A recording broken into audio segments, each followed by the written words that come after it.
Hello and good evening, I'm Hafiz Marzukhi. Welcome to Consider This. This is the show where we want you to consider and then reconsider the news of the day.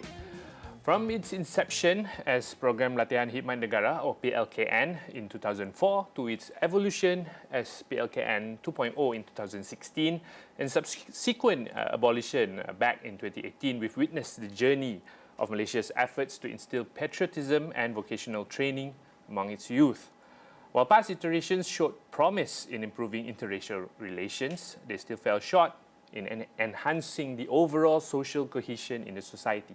As we look to other nations for the national service models to promote unity, we recognize the urgent call for PLKN 3.0 due to start in 2025 to address increasing youth segregation.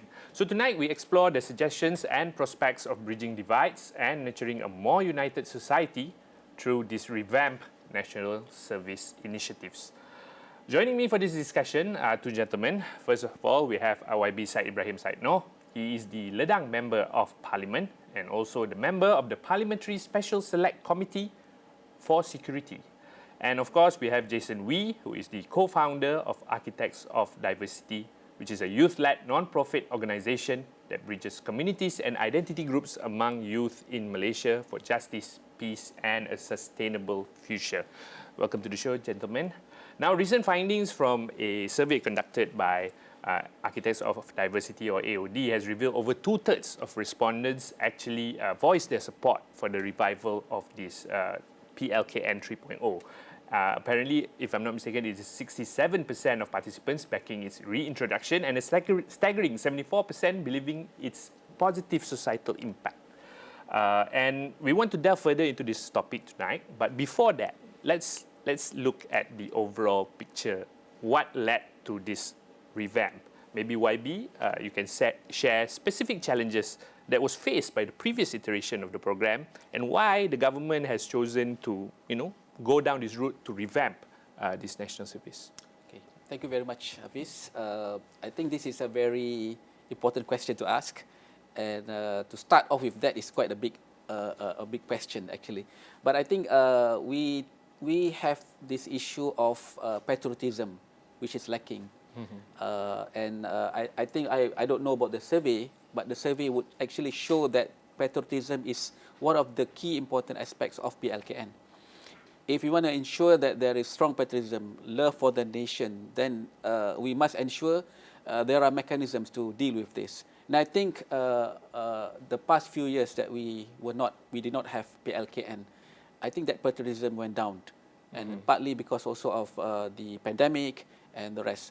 And so I think that's why the real reason for the revival of PLKN 3.0. Apart from that, I think there are also other challenges that was faced. It is in terms of values, in terms of social, political, and other things as well. So if you look at values, for example, first we talk about love for the nation, but second is also about integration, social integration. How do you deal with differences of races, differences of religions, culture, and partly the reason for having PLKN is also to deal with social inclusion, to deal with integration.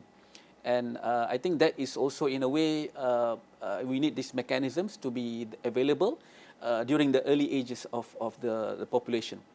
And I think third is basically because of the character building that is required. We saw that, yes, in a way there are some challenges before, because some allegations about having problems in terms of whether there is effectiveness of you going through a PLKN and then your career prosper during that. I mean, there's some questionable and concerns about that.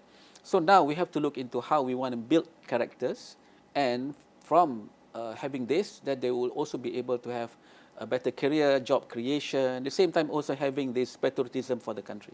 Okay, so we know the why, YB, but now I want to bring Jason in. How do you envision this PLKN 3.0 program? How is it going to move us as a country towards better social cohesion? Right, I think we also first need to frame it in a context where PLKN is in response to segregation that exists in society writ large, right? It's not going to solve all our segregation problems, but it is important, bullet you could say we have an arsenal to really address the growing divide among groups. Now, with that being said, I think one of the largest issues within PLKN 1 and the first iteration was really specifically the kind of racial diversity and how it was conducted.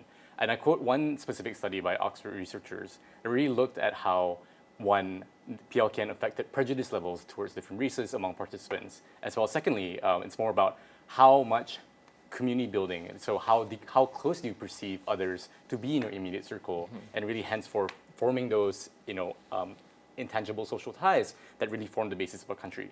Now, when we look at that, PLKN was effective to some degree, right? I think the question is then, for PLKN 3.0, how do we make sure the program is then effective towards these metrics of social cohesion, reducing prejudice, and such forth? And I think one of the main highlights is about racial diversity, both among participants as well as trainers, right? In PLKN 1, we had trainers who were almost, would say, overwhelmingly majority Malay. We also have participants who, while they are representative in nature of the national population, it's still by nature of our population demographic, it still lends itself to more, to a predominantly Malay crowd. Well, that is, necessarily true and representative of the country. It doesn't necessarily inculcate the form of feeling of diversity that you need in order to have diversity appreciated within a group. If you consider, if you are in my case, I'll use myself, I didn't go to PLKN, but if you were a Chinese participant and you were maybe only 10% of that group, that naturally lends itself to grouping in my own specific group, right? So part of why PLKN needs to be more deliberate and diverse, and I think that's really the point I want to drive home, is to allow for greater intermixing between groups and really form that friendships that we just don't see because of these systems of segregation and self-segregation, using vernacular schools in all different geographical differences in Malaysia. What are your thoughts on that, YB? Is diversity going to be looked into in this iteration of? Will that be a main agenda for this PLKN 3.0? Well, based on what I've heard, the Ministry of Defence came to our committee and they presented their views and also the views of surveys that were done. And some of the surveys were done, they were mentioning that their interest is also about diversity. It's also about tolerance. We talk about tolerancy of religion and also integration again, patriotism again. So the issue of tolerance is also one of the high aspects of why we need to revive the PLKN. And secondly, I think it's also about the issue of politics. Interesting, right? I mean, why politics? Well, a lot of times our normal people, let's say, I'm a politician by nature, but at the same time also I know how people feel when we look at our people. I mean, our constituency. We meet with them, and they tell us basically we look at politics. We want to effect change in politics. So the question to these young people now, do you understand politics? What is your interest about politics? They say, one example is a survey done by UKM is that 30% of the youth, they're saying that to take corruption, if they have power and also opportunity. That is where politics comes in. Okay. So I think the issue about tolerance is also about understanding how you can effect change.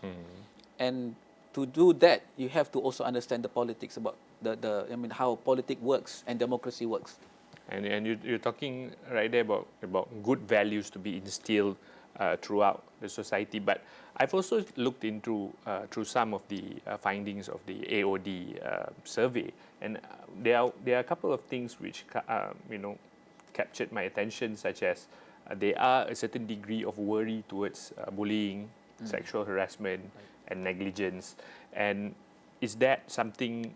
What would be the way forward in order to address some of these concerns? Because these are valid concerns from people who have gone through previous editions of PLKN. YB. True.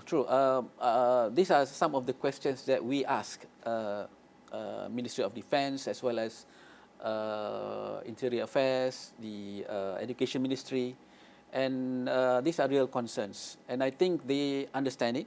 They consider the seriousness of it, and there need to be a mechanism of check and balance that needs to be put in. And that check and balance, maybe it requires the attention of all ministries.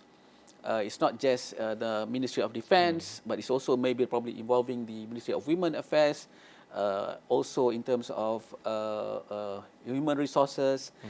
So values is very important aspect of this.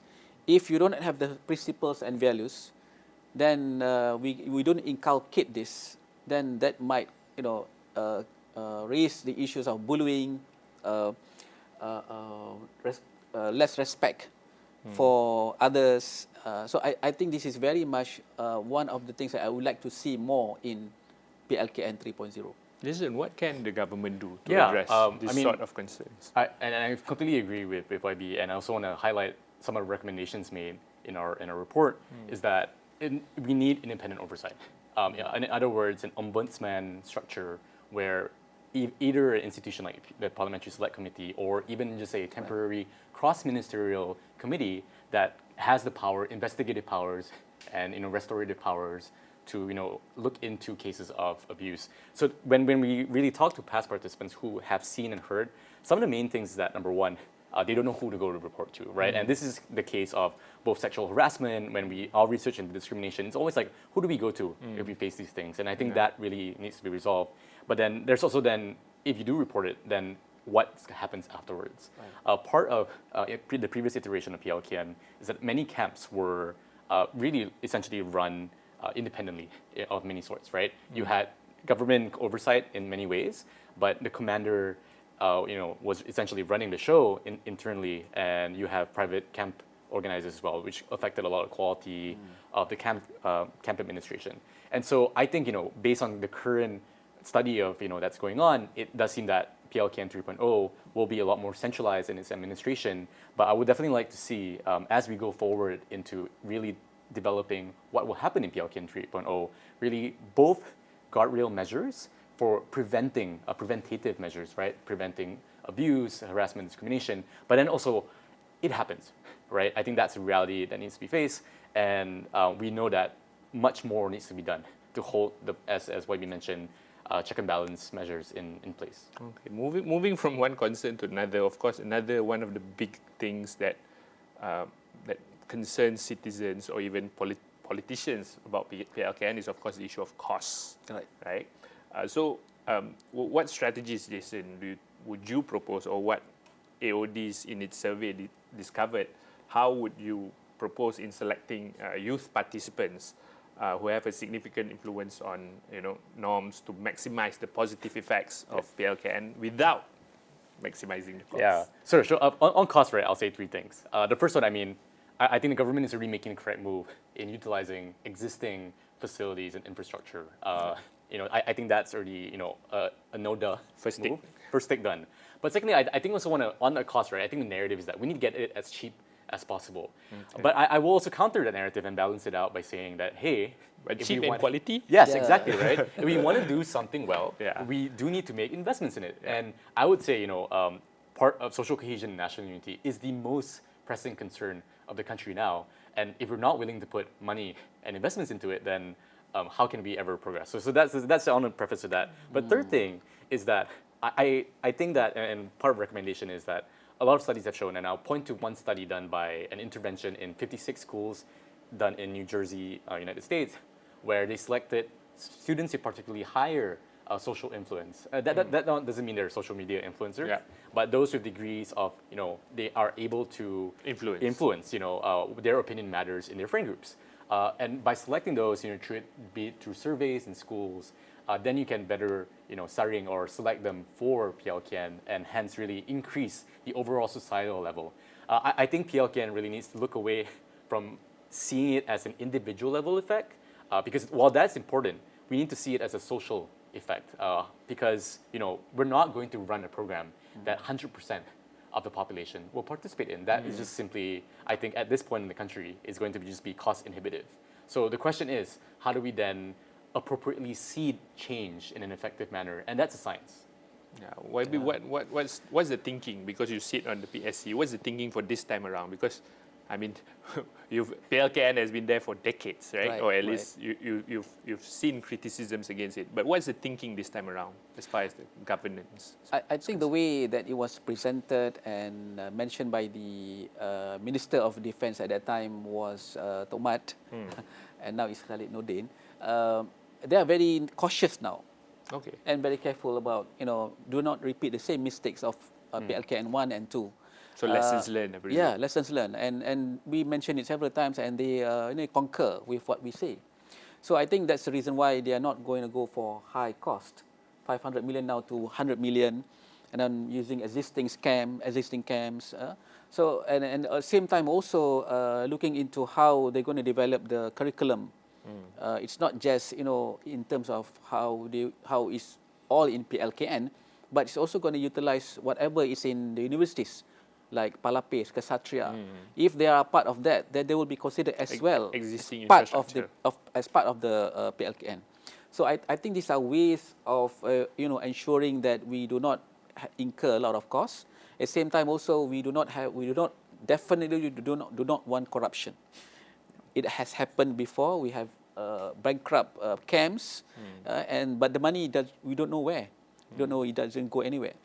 I would also like to say this at the same time, because I saw a documentary recently, one of the television stations. Some of the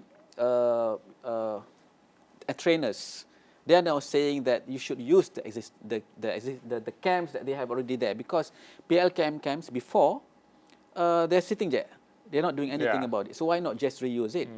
I think that's possible, potential for it. But again, you have to strike a deal where you will not be costly. And I agree with Jason just now, saying that you cannot disregard quality over costs. You must ensure that the program is still well coordinated, and the facilities are enough for you to run the program well. It's all about reaching a balance, right? That's right. So, okay, we know the why, the change, and how all the strategies are in place. What is the measure of success for PLKN 3.0? What do you think, Wei? It's a tough one. I mean, judging by the fact that it was a fail. I mean, not a fail, but it didn't reach meet the expectations. all the objectives exactly that it set out to So I don't know, really. Honestly, I don't know, because I think. But what would be an appropriate? If you want to measure it, it should be measured by the objectives. So there are 2 or 3 or 4 objectives, for example. Number 1 is about patriotism, again, love for the nation. Number 2 is about social integration, tolerancy, and things like that. Number 3 is about building characters, values.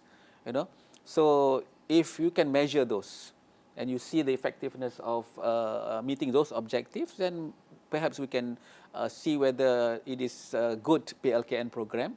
But at the same time, also, I think we should be flexible about how we deal with this. That's why cautiousness, and then there's review, and then we will also play a role as the select committee on security. I think we will be part of the process. We want to be part of the process. So even the selection of the committee, the Majlis PLKN itself, who are going to be in the committee, Sitting in the council. I think that plays a role to ensure that its effectiveness of the program itself as well. Same time also, how is it giving a very strong push for the policies. When you talk about dasar keselamatan negara, security of the country, is it going to help us to make sure that we can strengthen the policy? But in the end, I think we need to also compare against other countries as well. Okay, how do we fare with the other countries in terms of our youth, when it comes to national service, when it comes to social service, when it comes to also talking about volunteerism. So that could be also an indicator of effectiveness of PLKN.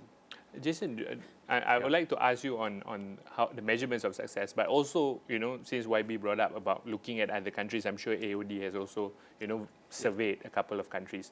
What do you think is the appropriate measure of success based on success stories or, people who have done, countries who have done it well? For sure. I think really it's about, let's open up the science on this, right? We're trying to measure abstract concepts here.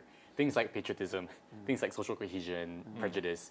These are not cut and dry, quantifiable things, but it's done through series of they're using the scientific method, always advancing methodology. Obviously we should be using international use metrics of social cohesion, things like the racial prejudice thermometer that AOD also uses internally. That's celebrated and at least used consistently across international journals. But I think the point administrative thing here is that we do need to open the door to invite external observers into conducting studies in PLKN, right? I think the challenge then is how do we coordinate that to make sure that the one participant isn't answering 10 surveys within the same time, but we do need to allow a free flow, or at least an invited capacity for external observers and independent observers to come in. But I think in terms of just comparing to other countries, for me, we obviously looked at France, we looked at Switzerland, we looked at Taiwan, Singapore. But for me, the one that I think runs closest with Malaysia's goals of both patriotism, social volunteerism, and national unity is really in the UK. Rather than taking up a fully militaristic model, they've really taken up as what it's called. They call it citizen service, right? So really, what's a day-to-day contribution that they can make, and in that vein, run social cohesion as part of the measurement. I also can point out Ghana as a really interesting one, where participants go to another district that's not theirs, and there's a lot of inter-district conflict there, and national service is used to appropriately counter that. So, but I think for Malaysia's context, we definitely should look at the UK for its similarities, but also look at France and how it's trying to take a social cohesion approach because due to the really racial kind of conflict that's going on there as well. So in the last few minutes of the show, YB, I want to end it with you. There is history behind PLKN. Right. People who have gone through PLKN are now parents. They are, brothers, older brothers. How would you sell, or how would the government sell this program this time around, so that to ensure, there's not much pushback on its implementation? I think we have to sell it well. I mean, really, this is one of the things that I mentioned to in depth when we had that hearing, and I asked them, how are you going to get the buy-in of the keyword, the people now? And is this something which is compulsory or voluntary? There's compulsory of it, and there's just voluntary part of it. Yeah, how many portion of it? That's right. So it's basically you have to really sell it. And to me, in order for us to do that, you have to really promote it. You have to have lots of engagements with CSOs, with the communities, with even villages, to really sell it. And I think this would break or make it better. If you want to get the buy-in from somebody, you have to really make it very attractive and something which you can show value to it. And therefore, we must make sure that we have lots of engagements. And this is what I told them, and they're ready to do it. But then again, of course, it's just there's also a strong push to implement it, because the longer we wait, then the longer will be the effect of it. So it is important that we must do it at the same time. Get the buy-in, do the pilot project of it, and then move on with it. Right. Thank you so much to both of you for the time spent for this episode. That's all we have for Consider This tonight. I'm Hafiz Marzukhi. Thanks for watching, and good night.